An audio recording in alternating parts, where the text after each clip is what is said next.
Olá, pessoal, tudo bom? Galera, então nas últimas 2 vezes que vocês desenvolveram a pesquisa que eu passei para vocês, vocês começaram a pesquisar sobre a criação das normas internacionais de contabilidade, bem como sobre o CPC, tá? Então, isso aconteceu depois de uma grande história que ocorreu na contabilidade. Para que a gente consiga nos aprofundar na internacionalização das normas contábeis e perceber aí a importância do CPC, a importância da criação dessas normas, nas quais vocês já fizeram uma pesquisa referente a esse assunto, nós vamos voltar um pouquinho, retomar um pouco sobre qual foi a história da contabilidade no Brasil, não é? E aí, como é que foi que a contabilidade no Brasil se desenvolveu? Como é que ela vem mudando diariamente e qual foi a importância das normas internacionais da contabilidade para a contabilidade propriamente dita do Brasil? Então, nós vimos também, lá na nossa última aula que a gente fez de forma online, que tem 3 objetivos a internacionalização das normas contábeis, né? Que é a harmonização, a padronização e a convergência. Nós vamos voltar, em um determinado momento, a esses 3 objetivos. Mas agora, nós vamos entender de que forma que a contabilidade vem evoluindo até os dias atuais, tá? Depois disso, nós vamos conseguir refletir a importância dessa evolução, a importância destes passos que a contabilidade deu no país, né, aqui no Brasil, para nós termos a contabilidade que nós temos hoje, e até mais do que isso, a contabilidade na qual nós estamos buscando ter, né? A interferência dos órgãos de classe sobre as atividades contábeis, sobre as legislações que regem as operações contábeis. Então, em relação a isso, o que nós temos que entender primeiro, num primeiro momento? No primeiro momento, a contabilidade no Brasil, ela era totalmente regulamentada pelos nossos governantes, tá? Então, de fato, não eram contadores, não eram nossos órgãos de classe, não existia o CPC, não existiam as normas internacionais de contabilidade, nem as normas brasileiras de contabilidade, que são emitidas por meio do CPC, tá? Então, não existia isso. Existia o quê? Existia uma legislação tributária, inicialmente, no qual a contabilidade ela estava voltada e focada apenas em escrituração. Por muitos, o contador foi conhecido como um profissional com vocação a fazer aquele serviço de escrituração. Porque para a contabilidade, para a área dos negócios, bem como para a sociedade, o contador era aquela pessoa que escriturava todas as operações que aconteciam na empresa. E só apenas isso, tá? E a nossa própria legislação tributária, que fiscalizava as operações do Brasil, as operações do contador, demonstrava isso, falava que essa era a função do contador. Além dessa função, o contador tinha outra função, que era desenvolver o imposto de renda à pessoa física. Tá? Então, nós éramos muito limitados a essa visão. Aos poucos, foram se desenvolvendo os órgãos de classe, nos quais auxiliaram o desenvolvimento de outras legislações, como, por exemplo, a Lei 6.404 de 76, que é uma legislação societária, tá? Essa legislação, ela auxiliou, influenciou vários caminhos, vertentes que a contabilidade tomou no Brasil. Saindo daquela perspectiva de só fazer isso, do contador fazendo só escrituração, para uma outra perspectiva, perspectiva de gestão, certo? De controle gerencial, de controladoria, de perícia, então, de gestão de custos. Então, abrindo o leque do contador. E outra, a escrituração é algo que eu faço, né? Eu, contador, preciso fazer. Senão eu não tenho demonstração financeira. Senão eu não tenho balanço, eu não tenho DRE, eu não tenho demonstração de fluxo de caixa e eu não tenho informações para tomada de decisão, base para minha tomada de decisão. Então, é claro que a escrituração deve ser feita. Mas a escrituração, ela é parte do processo. Qual é o objetivo da contador? Qual é o objetivo da contabilidade?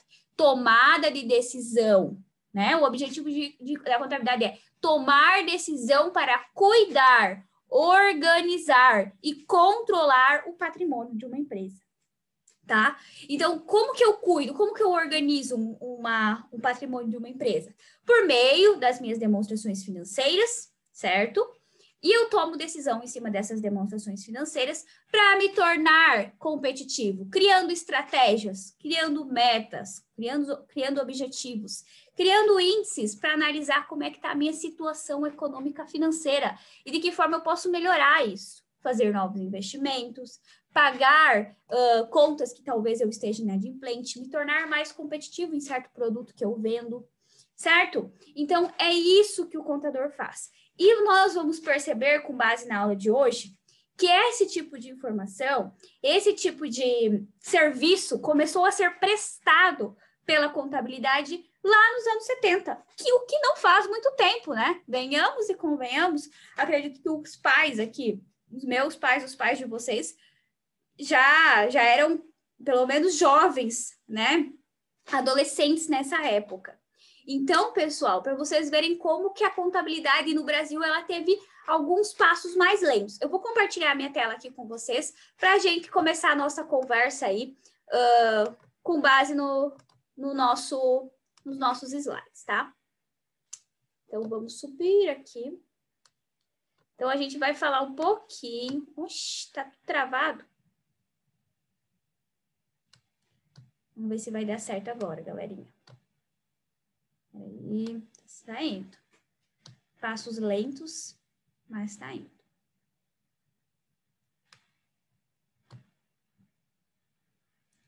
Ô, meu pai, hein?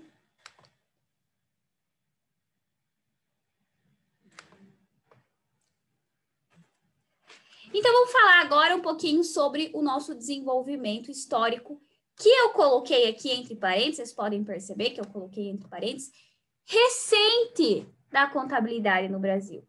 Por que recente? Porque ele começou a ser desenvolvido, ele teve de fato, a contabilidade teve de fato um maior desenvolvimento na década de 70, ali nos anos 70, tá? Por quê? Porque até então, o mercado de capitais, que a gente chama as nossas sociedades anônimas, elas eram bastante embrionárias no Brasil. O Brasil, ele não tem, ainda não tem, tá? Tem um pouquinho mais do que lá em 1970. Mas ainda não tem uma característica de ter sociedades anônimas. Abrir empresas pensando em ser uma sociedade anônima, uma sociedade de capital aberto, no qual eu capto recursos financeiros para iniciar a minha empresa, bem como para novos investimentos por meio de investidores e não de instituições financeiras, tá? Então, o Brasil ele ainda não tem essa cultura. Essa cultura é muito vista nos Estados Unidos, na Grã-Bretanha, na França, mas o Brasil ainda caminha em passos lentos em relação ao mercado de capitais. Mas lá em 1970, várias empresas multinacionais de outros países começaram a instalar subsidiárias, que nós chamamos, que são nada mais, nada menos do que as filiais, né? As filiais dessas multinacionais no Brasil. E essas multinacionais, elas tinham que seguir alguns critérios contábeis destes outros países, como, por exemplo, Estados Unidos, né? E esses critérios contábeis, eles eram muito mais rigorosos em relação a ter, de fato, informações essenciais e fiéis àquilo que estava acontecendo na empresa, que no Brasil não acontecia. No Brasil ainda era muito vago a contabilidade. Como eu falei antes, a contabilidade era muito escrituração e imposto de renda, só isso, tá? Então, essas empresas dos Estados Unidos, da Grã-Bretanha, vindo se instalar no Brasil, começou a chamar a atenção do povo brasileiro, dos contadores, dos órgãos de classe, falando, opa, peraí, eles precisam de auditoria, eles precisam fazer demonstrações financeiras consolidadas, precisam fazer demonstrações financeiras publicadas e divulgadas aí para o público. Será que a gente está tão atrasado assim? Será que a nossa contabilidade é tão vazia? E aí começou a surgir as inquietações, os questionamentos em relação à qualidade da nossa contabilidade, tá? Aí, pessoal, em 1970 tiveram 3 fatos importantes que ocorreram para o começo do desenvolvimento da contabilidade no nosso país. Vamos entendê-los. A obrigatoriedade das companhias abertas terem suas demonstrações auditadas por auditores independentes. Então, até meados de 1970, as companhias abertas, elas não tinham obrigatoriedade de auditar as suas demonstrações financeiras por auditores independentes, tá? Então, eu podia ter lá, vamos dizer, a Jenny, né? A Jenny do 4º ano, como auditora interna da minha empresa, e ela mesma auditava as operações que ocorreram na minha organização dentro de um período de tempo e emitia um parecer. Gente, a Jennifer trabalha, ganha salário fixo todos os meses dessa empresa. Vocês acham que, de fato, ela ia fazer uma auditoria de ponta, né? Errada ela tá? Tá errada, mas ela é auditora da empresa, ela tá vinculada à organização. Por isso que tem que ser auditor de fora, precisa ser empresa de fora, que não pode ficar mais de 3 anos auditando a mesma empresa para não criar vínculo com essas organizações. Então, pensem, 1970, o Brasil ainda, as sociedades anônimas não eram obrigadas a elaborar as demonstrações financeiras com auditoria, tá? com a parecer de auditoria. Então, pensem vocês, lá em 1970, investindo na Bolsa de Valores, e vocês estão investindo na Bolsa de Valores e tomando decisão com base em demonstrações financeiras que nem foram auditadas por outros, que podem ter sido muito bem maquiadas, né? Fraudulentas, colocando seu dinheiro lá a perder. Por isso também que o mercado de capital no Brasil não se desenvolvia, porque as empresas não eram confiáveis. Como que você ia ter certeza que aquilo ali estava certo? Né? Não tínhamos uma coisa chamada CVM ainda, Comissão de Valores Mobiliários. O Banco Central ainda tinha pouca interferência, pouca influência sobre esse tipo de empresa. Então, por isso que não é bem desenvolvido, não era quase nada desenvolvido o mercado de capitais aqui no Brasil. Tá? Continuando, então. Foi publicada uma circular, que a gente chama de Circular 1179 de 72, do Banco Central do Brasil, no qual eles falaram o seguinte: tem que padronizar a estrutura e a forma de apresentação das demonstrações contábeis das companhias abertas no Brasil. Pensem vocês, a estrutura do balanço, da DRE, da demonstração do fluxo de caixa, da DMPR, da DOAR, não era padronizada. Cada empresa tinha uma forma de fazer. E daí, de repente, o Banco Central acordou e falou, ó, agora vamos padronizar as empresas, as sociedades anônimas de capital aberto, elas precisam padronizar essas demonstrações contábeis, precisam seguir a mesma linha de apresentação das informações. Aí, mais um ponto, mais um ganho da contabilidade. E, por fim, nós tivemos uma influência da contabilidade norte-americana, tá? Então, lá da Grã-Bretanha, como eu falei para vocês, e dos Estados Unidos, no qual eles começaram a chamar a atenção do Brasil em relação a estudar e a desenvolver as demonstrações financeiras com base nos princípios contábeis, sobre a ótica dos princípios contábeis. Acho que todos vocês já tiveram teoria. O pessoal do 4º ano, tenho certeza que já teve, que fui eu que dei teoria da contabilidade para eles. Então, eu sei que eles tiveram, que eles sabem o que é os princípios contábeis, eles até fizeram um trabalho sobre a observância dos princípios contábeis em organizações, né, no ano retrasado.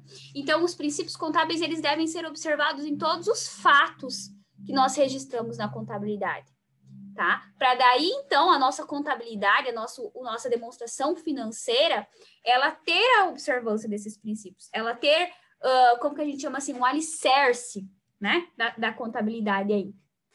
E com isso, nós também tivemos a publicação da Lei 6.404 de 76, que é a legislação societária do Brasil, tá? Então, aqui eu coloco para vocês que antes da legislação 6.404, nós só tínhamos uma legislação, que era a nossa legislação tributária. E todo e qualquer serviço do contador, ele estava sendo desenhado, explícito nessa legislação como teria que fazer, independente de ser uma grande empresa, uma pequena empresa, uma média empresa, todo mundo seguia aquela legislação padronizada, engessada. Então, o que faz quando a gente tem uma coisa engessada na nossa vida? Acontece que eu não sou igual a Jenny, eu não sou igual ao Rafael, eu não sou igual a Andressa, eu não sou igual ao Daniel, né? Cada um é diferente, a mesma coisa são as empresas. Se eu colocar uma coisa engessada em cada uma das empresas, eu vou estar ocultando certas informações, tá? Porque uma empresa, ela não é engessada, ela tem suas diversidades, suas mutações, sua dinâmica, seu patrimônio é diferente de outro. Então, o que acontecia? Por que a contabilidade no Brasil, ela era pré-histórica até? Por causa disso, pessoal. Porque a gente seguia uma legislação para todos os tipos de empresa, sejam elas grandes, pequenas, né, ou médias. Aí, o que acontecia? Muitas coisas não refletiam, a contabilidade, de fato, não refletia a verdade. E aquela escrituração, aí a nossa contabilidade, o nosso serviço, ele estava debruçado sobre escriturar fatos contábeis, e não tomada de decisão, e não gestão, e não controle, e não perícia, e não auditoria, tá? Então, foi por isso, e aos poucos isso foi mudando, tá? Com a influência da Lei 6.404 de 76, nós começamos a melhorar aí a nossa contabilidade. E com isso começou a vir mais empresas de capital aberto no Brasil, porque o Brasil, ele estava assim ainda, começou assim. Aí ele foi fazendo assim. O pessoal de fora começou a pensar, nossa, um grande país, com muito recurso financeiro, com recurso natural, com bastante população para trabalhar. Então, já que eles estão começando a abrir aí a visão deles, vamos começar a trazer empresas de capital aberto ou abrir empresas de capital aberto no Brasil, né? Grandes multinacionais, grandes corporações. E aí o Brasil, aos poucos, foi se desenvolver. Opa! Aí aqui eu coloquei para vocês ainda que outros 3 fatos importantes que aconteceram lá em meados de 1970 foi a criação da CVM, Comissão de Valores Mobiliários, de 1976. Tá? A CVM, ela também foi espelhada na CVM dos Estados Unidos, tá? Tem outro nome, agora eu esqueci o nome deles, pessoal, mas é basicamente a mesma coisa. Na qual é um órgão que ele tem autonomia. Autonomia é o quê? Ele não depende da Receita Federal, ele não depende da legislação do governo, não depende dos contadores para fiscalizar e para emitir normas em relação àquele tipo de empresa.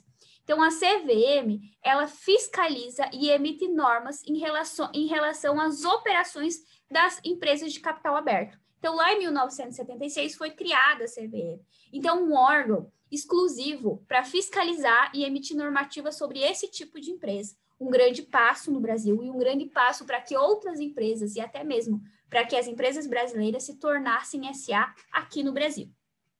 A divulgação da Lei 6.404 de 76, como eu falei para vocês, e com base nisso, o maior desenvolvimento econômico do país, tá? Tendo em vista a melhora, vamos dizer assim, o grande passo que a contabilidade no Brasil deu, possibilitando que empresas pudessem chegar aqui.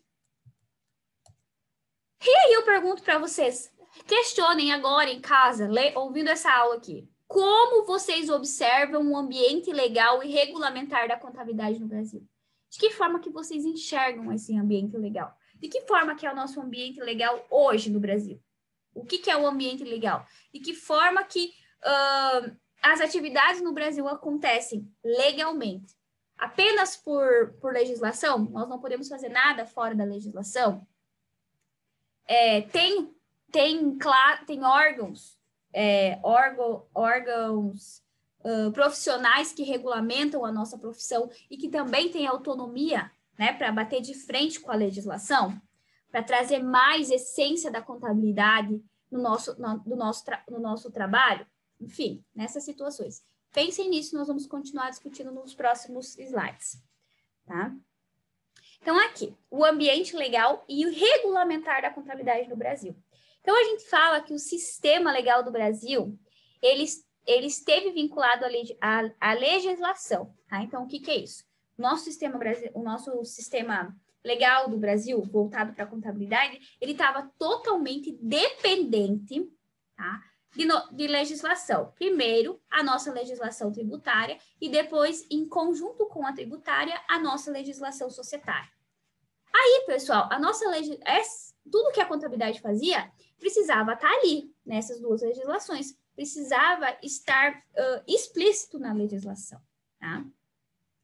Depois, ao passo que o Brasil foi começando a desenvolver a contabilidade, nós começamos também a responder a outras regulamentações de outros organismos, de outros órgãos, vamos dizer assim, governamentais, que foi o Banco Central, a Superintendência de Seguros Privados, a CVM. Então, a gente começou a responder a outros tipos de organismos que tinham funções também de regulamentar e de fiscalizar. Então, saímos só daquela nossa perspectiva apenas regulamentada por legislação, tá? Para mesclar, para ficar um pouco mista aí com outras regulamentações advindas de organismos governamentais, como a CVM, né, o Banco Central do Brasil e a Superintendência de Seguros Privados, tá? Então, assim, a gente fala que o Brasil, ele sempre esteve numa posição de políticas fracas em relação à contabilidade, tá? A nossa maior influência era das legislações, tá? Legislações governamentais, e não influências advindas da nossa classe. Ou seja, aqueles que detêm o conhecimento desenvolvem procedimentos para aquela atividade. Não era isso que aconteceu. Era o governo quem desenvolvia procedimentos para a gente fazer. Ou seja, a contabilidade, ela não estava sendo espelhada nos princípios, na essência da contabilidade, no objetivo da contabilidade. Ela estava engessada lá conforme a nossa legislação. Mas isso vem mudando diariamente no nosso país, né? Na nossa vivência como contadores aí, na nossa profissão. E com o CPC, com as normas brasileiras de contabilidade, com a internacionalização das normas contábeis, com a contabilidade internacional, nós demos um passo gigantesco para ter autonomia nos nossos procedimentos, no desenvolvimento do nosso serviço. E graças a Deus, isso vem sendo reconhecido dia a dia na nossa profissão. Então aqui, pessoal, eu coloquei para vocês algumas informações sobre o ambiente legal e regulamentar do Brasil, tá? Como era fraco e porque tinha pouca autonomia. Então, como eu já falei para vocês, uma vinculação muito grande com a escrituração. A nossa forma de educação, ela era muito básica, né? O pessoal se formava em contabilidade no ensino médio, fazia aquele técnico em contabilidade no ensino médio, e daí se formava contador. Sem teoria, sem de fato uma graduação, uma dedicação realmente para aprender os nossos procedimentos, tá? Aí, pessoal, mesmo que a gente teve a promulgação da Lei 6.404 de 76, mesmo assim, a gente definiu princípios contábeis e falou, ó, esses princípios contábeis, eles devem ser observados nas atividades do contador, eles precisam ser observados nos lançamentos, nas demonstrações financeiras, em tudo que acontece na contabilidade, tem que ser observados os princípios contábeis, porque eles são a base, eles são os alicerces da contabilidade. O CFC, ele tinha poder de fiscalizar o contador e falar, ó, isso aqui não está de acordo com aquilo que a gente quer. Isso aqui não está de acordo com os princípios contábeis que a contabilidade está cobrando. Beleza, fiscaliza lá o contador, dá multa para ele, por ele não estar fazendo certo. Porém, de outro lado, as empresas, elas eram cobradas pela legislação, tá? Então, as empresas, elas tinham que seguir a legislação, os procedimentos contábeis das organizações, eles precisavam seguir aquilo que a legislação tributária estava falando. Então, assim, o que aconteceu? Chegou no momento que houve divergência. O contador era cobrado pelo órgão de classe para que tivesse mais essência, para que tivesse mais um reflexo maior da contabilidade da empresa em relação àquela contabilidade feita, né, no escritório de contabilidade, que as duas coisas fossem uma só, mas de outro lado, as empresas eram cobradas para que elas seguissem as normas da legislação tributária. Então, as duas coisas não batiam. Então, o contador estava de mãos atadas, porque ele tinha que fazer aquilo. Se eu sou responsável por uma empresa e essa empresa é multada porque eu não estou fazendo da forma que a legislação quer, eles vão me dar um pé na bunda e vão levar a empresa para outro contador. Então, ali que estava o nosso maior problema, entendeu? O contador estava sem saída. A gente podia ser fiscalizado pelo CFC, multado pelo CFC, mas as empresas não. As empresas iam ser multadas pela Receita Federal, pelo fato de que não estavam seguindo a legislação. Então, chegamos aí um momento no qual nós estávamos batendo de frente em relação às situações do Brasil, né? Em relação às duas perspectivas que nós tínhamos da contabilidade no Brasil. Tá? Aí, nós também chegamos a criar, né? A ter aí a autonomia do Instituto dos Auditores Independentes do Brasil, que é o IBRACON, tá? Eles eram obrigados, né? Responsáveis, não obrigados, mas responsáveis por definir os modelos de pareceres de auditoria. Mas eles não chegaram a detalhar, eles não tinham conhecimento para detalhar como esse parecer de auditoria ele ia seguir a observância dos princípios contábeis. Então, isso também, né, ficou ali prejudicando o desenvolvimento da contabilidade, seguindo uma teoria, seguindo um alicerce, uma base, né, que fortificasse os serviços prestados por nós, contadores. Tá? Aí, em 1993, o CFC criou um grupo de profissionais. Então, ele chamou aí todos nós aí que estamos se formando no CETESOP, né, o último ano e o penúltimo ano, para conversar sobre a criação de normas brasileiras da contabilidade, buscando fazer com que essas normas brasileiras de contabilidade elas tivessem autonomia referente aos serviços deste profissional, para depois conseguir se aderir, conseguir fazer parte da internacionalização da contabilidade. Então, o CFC reuniu todo mundo e falou bem assim, gente, vamos trabalhar para ter normas brasileiras da contabilidade, na qual dê autonomia ao profissional para desenvolver a contabilidade conforme cada empresa, ou pelo menos tamanho da empresa, atividade da organização, enfim. Porém, as normas não tiveram força legal, tá? Então, o nosso governo ele não deu autonomia para essas normas que foram desenvolvidas aí por esse comitê, por esse grupo. E, portanto, embora os profissionais da área contábil podiam ser punidos pelo CFC, as empresas não, pois elas estavam sujeitas às observâncias das normas legais, ou seja, por meio da legislação. Então, ali também deu uma afastada aí em relação àquilo que nós estávamos buscando como órgãos de classe, né? CFC, CVM, IBRACON, tá? Para com aquilo que a legislação, o nosso governo estava nos cobrando. Então, aqui, pessoal, eu vou falar rapidinho, porque eu também não quero que fique toda a aula de vocês em vídeo, para que vocês também tenham tempo durante essa uma aula que nós temos para desenvolver a nossa atividade, tá? Então, vamos lá. Eu vou falar essa parte da educação e essa parte da estrutura das empresas nós deixamos para a próxima aula, beleza? Então, a educação e a contabilidade no Brasil. Então, os países como a Grã-Bretanha, os Estados Unidos, a educação contábil, ela sempre se deu por meio do ensino superior, tá? Por meio da graduação. E os alunos, eles são, na sua maioria, 90%, direcionados a mestrado, a doutorado, a fim de contribuir com uma discussão relevante sobre a área da contabilidade, sobre os fatos, sobre os procedimentos, sobre a essência da contabilidade. Enquanto o Brasil, ele era, não só o Brasil, né, mas como outros países, como, por exemplo, o México, enfim, a contabilidade, ela tinha uma visão muito confundida com apenas a escrituração, tá? Então, no Brasil, nós enfrentamos várias barreiras educacionais, né, até chegarmos aonde nós chegamos hoje. Então, nós sempre convivemos com dois tipos de categoria do profissional contador. O contador, que é o técnico, que é o contador de verdade, né, graduado, e o técnico em contabilidade. A prevalência que a gente fala dos serviços contábeis vistos pelo público até um certo tempo era que o contador ele é responsável por escriturar, né, lançar notas e fazer o imposto de renda à pessoa física. Os cursos de mestrado e doutorado, eles absorvem cerca de apenas 1% daquelas pessoas que se formam em contabilidade no nosso país.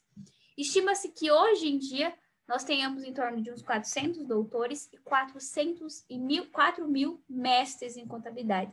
Isso é muito pouco, pessoal, muito pouco. Vou deixar aí para vocês também um capítulo de um livro para vocês notarem de que forma que, né, vocês vão ler aí, ele é bem didático e bem curtinho, mas para vocês notarem aí como o Brasil tem pouca aderência de mestrado e doutorado. Então, assim, sem o pessoal que vai para o mestrado e doutorado, a gente não tem como discutir, como aprofundar as nossas ideias em relação à contabilidade, em relação a todas as áreas da contabilidade. Então, é muito vazio, beleza? Então, galerinha, a estrutura a gente deixa para a próxima aula, para a aula da semana que vem. Eu postei lá no Class para vocês uma atividade para vocês desenvolverem em conjunto com uma... Ai, gente, não consigo voltar para a tela. Em conjunto com a... meu Deus do céu, o capítulo do livro, tá bom? Que vai auxiliar vocês no desenvolvimento dessa atividade. E é esse capítulo de livro que eu utilizei para desenvolver esses slides. Beleza? Qualquer coisa vocês me chamam, estou à disposição de vocês. Até mais.